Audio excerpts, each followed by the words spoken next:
Hey,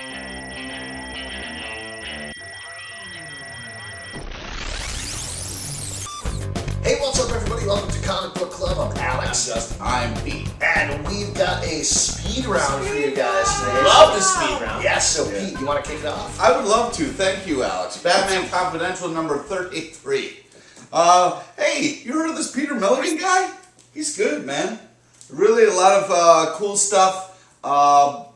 Batman's going through a lot of weird stuff right now, but this is just kind of a classic, cool Batman story. Just, you're not having to worry about who's Batman and who's blah, blah, blah. You don't have to worry about it. Yeah, You just don't have to enjoy. think. Yeah, just enjoy. Just stop thinking. Yeah. If I may pick up where you left off, Peter LePage, I'd like to move on to Marvel Zombies Return, number 1 of 5, kicking off, what is this, the 12th volume of the Zombies? It's 83. It's the 5th. It's the 5th. Yeah. Don't lie. Real specific. Guys, don't lie. Gotta say, this is if you don't know what happens in this book when you pick it up, you will go for a crazy ride. The art's very nice. The book I thought was sort of Twilight Zone-y or Outer Limits, where it's like, it's a fuck around. But it's a good read. Fred Van Lente kills it. Yeah, I want to say, for the record, this was one of my favorite things from last week. Yeah. I loved it. You loved it more than me, but it's still a good read. Supergirl Annual, number 1. I like this quite a bit. Sterling Gates continues to do a great job with Supergirl as a character. This doesn't really feel big enough to be an annual for me, necessarily. But you get 2 good Supergirl stories. Plus, a lot of stuff in continuity happens. It seemed more like a regular issue, but I liked it as well. Yeah, it's good. It's worth a pickup because it's a good series. I just want, if you're going to do an annual, something even huger. I'm not quite hooking into what DC is doing with their annuals right now. I agree. I wish there was more of a concept. Remember Guys, it's a speed run. All right, let's keep it moving. Well, okay. I was just making an interesting point. Chew number 4. There was a big hoopla about the first issue. Here's what's interesting. Sometimes when they put you should check this out in the back of comics, sometimes it really turns me off to the comic, and I didn't like this. But then because it was in the back of another comic. Then you got hungry. Yeah, and then I'm rambling. But the point is, this is really a lot of fun. If you didn't check it out because... Turn right around on me. Yeah, I really think you should check this out. Great story, great characters, really original. Yes, he does eat people to figure out mysteries, and it sounds lame, but it's done really well. How does that sound lame?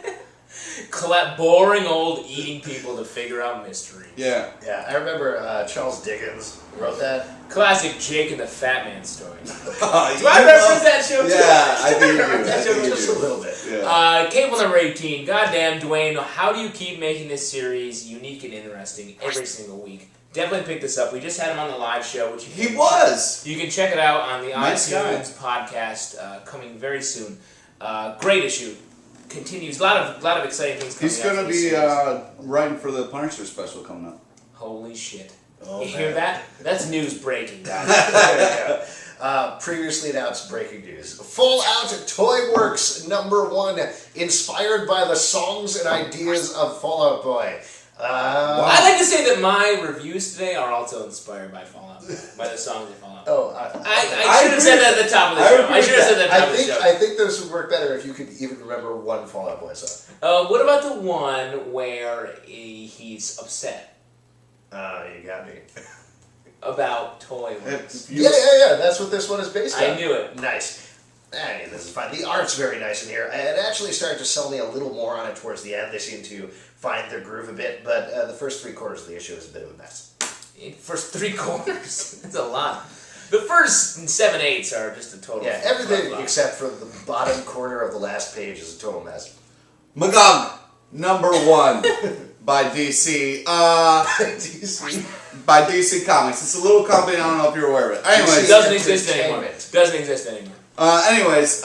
Magog.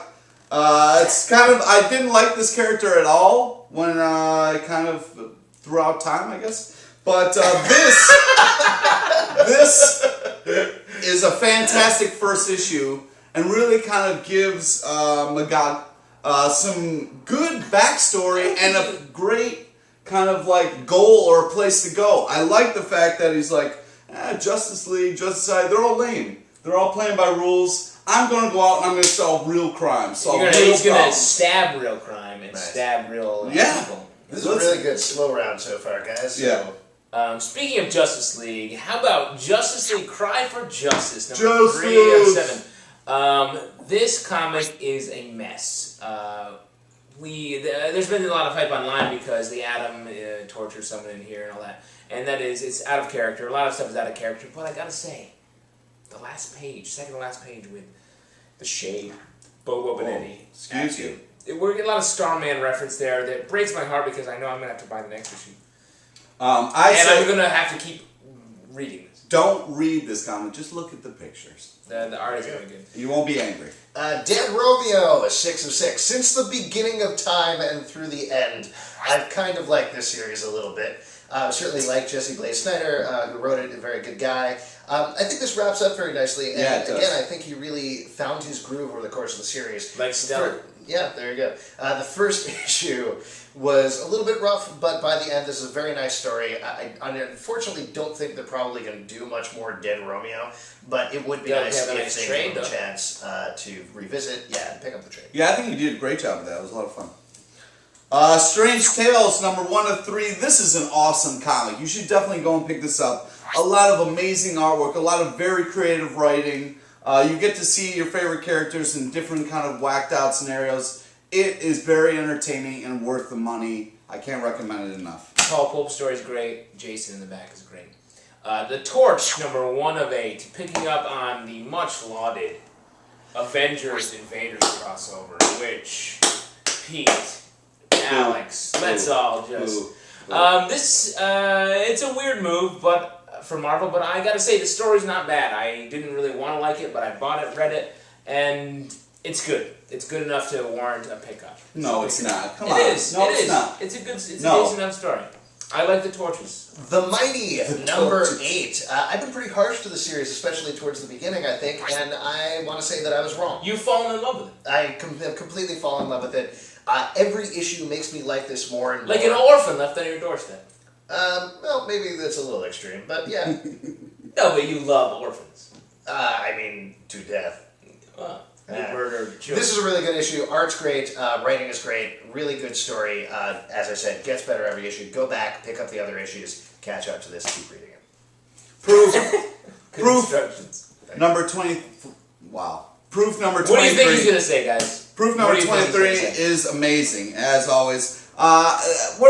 These guys bust my balls a little bit about Proof and what it's about. How can you like every issue? It's just really... Well, how have you felt about it throughout time? Yeah. Throughout time, I've loved it. Well, I don't know if you guys know, P was born an Egyptian king, and he's lived for centuries. Yeah. You see, obviously that's how he proved it to us. We like to call it Mortis. Yeah. My point is, if you like whodunits, but you would rather have your whodunits solved by Bigfoot, then you would love Proof. It's very creative, very funny, and a lot of original characters done well. This is a little bit of a fun fact, but Agatha Christie actually wanted to include a Bigfoot in most of her stories, but her editor wouldn't let her. That's true. That would be called the Cryptoid in Proof. Oh, wow. Look at him. That was the original title, was Cryptoid on the Orient Express. Yeah. Obviously, Alex are big Agatha Christie fans, and so I know we're running out of time. Yeah, we're running out of time. Incognito, number 6, finishing up the series. Great take, and it's very rare when you can believe a villain, a story where a villain turns good, and this is one of the few times when I really believed it and loved it. Definitely pick it up. Pick up the whole series. It's great. This is the total converse of that. Final Crisis Aftermath run number 5. I love this series, and I love what Max Sturgis is doing here. All about it. It's fun. It's funny. It's over the top. It's a villain who does not turn good, who just turns worse and worse and worse over the course of the series. This is great. Go and pick it up. And that's it. If you've got a question for us, you can write us at comicbookclublive@gmail.com, twitter.com/comicbooklive, popcultureshock.com/cbclub, iTunes, Comic Book Club Live, and Pete.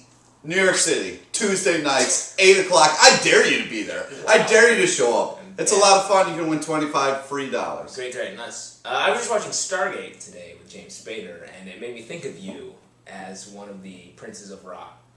I don't know what that means. Oh, so he's an alien, really? Yeah. Wow. Deep down. I mean, Secret there's origin. spoilers, yeah. Since you were enclosed in the sarcophagus of time. Awesome. Well, almost spilled his beer! Slow it down, rewind, slow it down, and see Pete almost spilled. Yeah, if you do it backwards, it says Pete is dead.